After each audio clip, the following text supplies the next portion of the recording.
بسم اللہ الرحمن الرحیم۔ السلام علیکم ورحمۃ اللہ وبرکاتہ۔ اللہ کے نام سے شروع جو نہایت مہربان اور رحم والا۔ اس ویڈیو میں آپ کو بتائیں گے کہ آپ صلی اللہ علیہ وسلم کے دور میں ہندوستان کیسا تھا، عرب اور ہندوستان کے تعلقات کیسے تھے، اور آپ صلی اللہ علیہ وسلم کے وقت ہندوستان میں کس کی عبادت کی جاتی تھی اور وہاں دعوت اسلام کو کس طرح قبول کیا گیا۔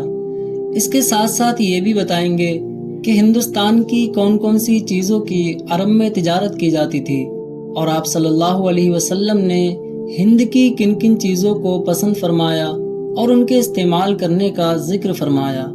امید ہے کہ آج کی یہ معلوماتی ویڈیو آپ کو ضرور پسند آئے گی، لہٰذا آپ سے گزارش ہے کہ ویڈیو کو آخر تک ضرور دیکھیے گا۔ ناظرین، عرب اور ہند کے تعلقات انتہائی قدیم ہیں۔ قدیم زمانے سے دونوں کے درمیان مختلف قسم کے تجارتی، معاشی اور مذہبی تعلقات پائے جاتے تھے۔ اہل عرب ہندوستان کے ساحل پر آتے اور ہندوستان کے باشندے عرب سے آمد و رفت رکھتے تھے۔ ہندوستان کی مختلف جماعتیں وہاں مستقل طور پر آباد بھی تھیں، جن کو عرب زت یعنی جاٹ اور مید کے نام سے یاد کیا کرتے تھے۔ اسلام سے قبل ہی عرب کے بازاروں میں ہندوستان کی بہت سی چیزیں فروخت ہوا کرتی تھیں، جیسے ہندی تلوار اور نیزے، مشک، عود، کافور، ادرک، مرچ، ساگوان، نباتاتی کپڑے، روئی کے مخملی کپڑے دیار عرب میں جاتے تھے۔ سرندیپ سے ہر قسم اور ہر رنگ کے یاقوت، موتی، اور سندھ سے بانس اور بید کی لکڑیاں عرب میں بھیجی جاتی تھیں۔ عہد رسالت میں عرب میں ہندوستان کی بہت سی چیزوں کا عام استعمال تھا۔ حضور صلی اللہ علیہ وسلم اور صحابہ اکرام نے ان کو استعمال بھی کیا ہے۔ خوشبوؤں میں مشک، عود اور کافور، مسالوں میں مرچ، لونگ اور ادرک وغیرہ کا آپ نے استعمال کیا۔ قرآن مجید میں اس طرح کے 3 مشترک اور متوارد الفاظ آئے ہیں جو ہندوستان اور عرب میں مقامی لب و لہجے کے فرق کے ساتھ بولے جاتے تھے۔ ایک زنجبیل، جسے ہندی میں زنجابیر کہتے ہیں، دوسرا مسک، جو ہندی میں موشقہ کہلاتا ہے، اور تیسرا کافور، جسے ہندی میں کپور کہتے ہیں۔ ان ناموں کی جو چیزیں ہیں وہ خاص ہندوستانی ہیں اور یہیں سے عرب میں جاتی تھیں۔ بھارت کی ان چیزوں کا قرآن میں ذکر آنا بڑے فخر کی بات ہے۔ پھر مزید یہ کہ جنت کی نعمتوں میں ان کو خاص مقام حاصل ہے، یعنی جنت میں ایمان والوں کو جو نعمتیں عطا کی جائیں گی ان میں سے کچھ چیزیں ہندوستان میں پیدا ہونے والی ہوں گی، جیسے اللہ رب العزت کا ارشاد ہے، ان الابرار یشربون من کأس کان مزاجھا کافورا، نیک لوگ پیئیں گے ایسا پیالہ جس کی آمیزش کافور کی ہوگی۔ اور ایک جگہ ارشاد فرمایا، وَيُسْقَوْنَ فِيهَا كَأْسًا كَانَ مِزَاجُهَا زَنْجَبِيلًا، اور ان کو جنت میں پلایا جائے گا ایسا پیالہ جس کی آمیزش زنجبیل کی ہوگی۔ اور تیسری جگہ ارشاد فرمایا، يُسْقَوْنَ مِن رَّحِيقٍ مَّخْتُومٍ خِتَامُهُ مِسْك، ان کو پلائی جائے گی ایسی خالص پاکیزہ شراب جس کی مہر مشک کی ہوگی۔ ہندوستان میں پیدا ہونے والی مشک، کافور اور زنجبیل، یہ 3 چیزیں قرآن میں اپنا ایک مقام اور حیثیت رکھتی ہیں۔ اس کے علاوہ احادیث میں بھی ہند کی بہت سی چیزوں کا ذکر آیا ہے۔ آپ صلی اللہ علیہ وسلم مشک کی خوشبو کا استعمال فرماتے، یہاں تک کہ عہد رسالت میں اور اس کے بعد مدینہ منورہ میں عود، مشک، کافور اور دیگر خوشبوؤں کا استعمال اس کثرت سے ہو گیا کہ دارین کے تاجروں کی ایک بہت بڑی جماعت مدینہ میں آباد ہو گئی جو صرف خوشبو کی تجارت کرتی تھی۔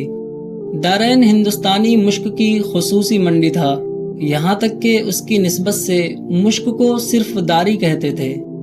اسی طرح ساگوان کی لکڑی کا استعمال عرب میں قدیم زمانے سے عام تھا۔ خود نبی کریم صلی اللہ علیہ وسلم کے آرام فرمانے کے تخت کے پائے ساگوان کے تھے، جسے آپ نے ہجرت کے بعد سے وفات تک استعمال فرمایا۔ اس کے علاوہ ہندوستانی لوہے کی بنی ہوئی تلوار عرب میں قدیم زمانے سے مشہور و مستعمل تھیں۔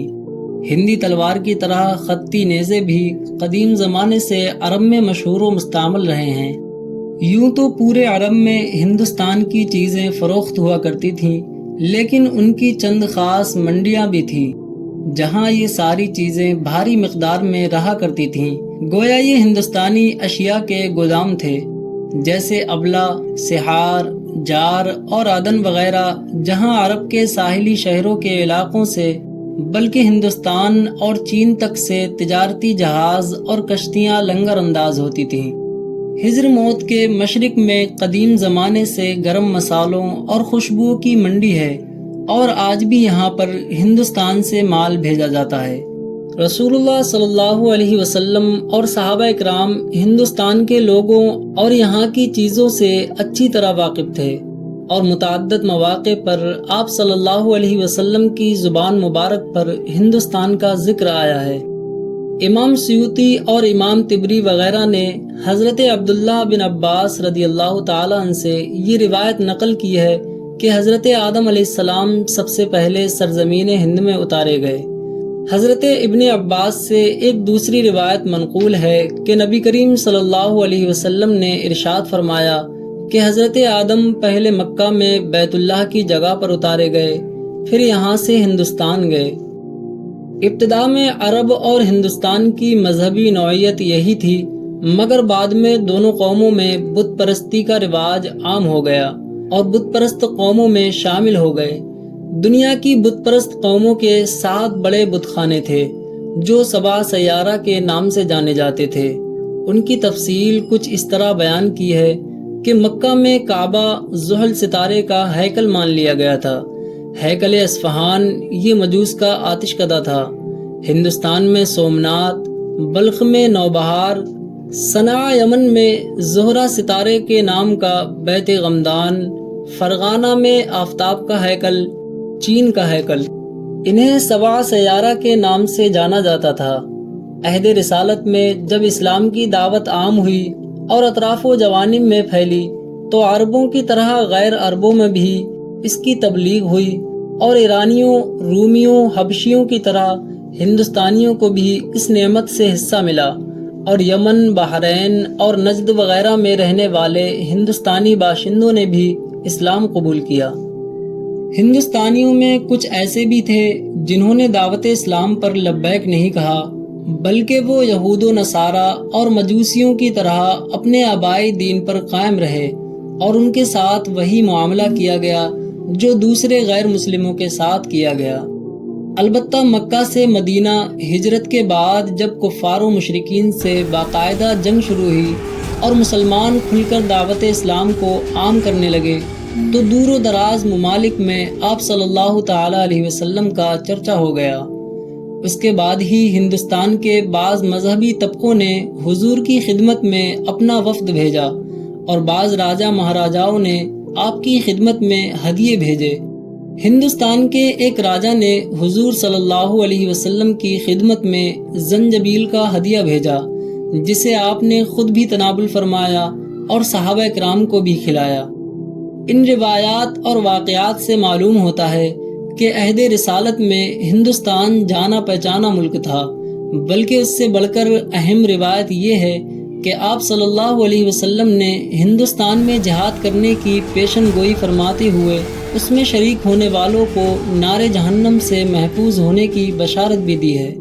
حضور صلی اللہ علیہ وسلم نے ارشاد فرمایا کہ میری امت کے 2 گروہوں کو اللہ تعالیٰ نے جہنم کی آگ سے محفوظ رکھا ہے، ایک وہ گروہ جو ہندوستان میں جہاد کرے گا، اور دوسرا وہ گروہ جو حضرت عیسیٰ بن مریم کا ساتھ دے گا۔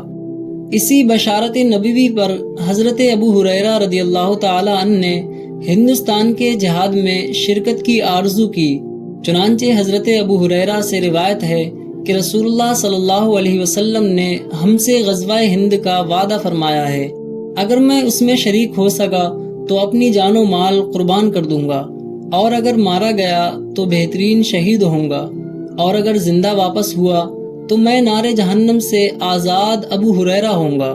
ویڈیو اچھی لگی ہو تو ویڈیو کو لائک اینڈ شیئر کریں، اور اسی طرح معلوماتی ویڈیو دیکھنے کے لیے چینل کو سبسکرائب کریں۔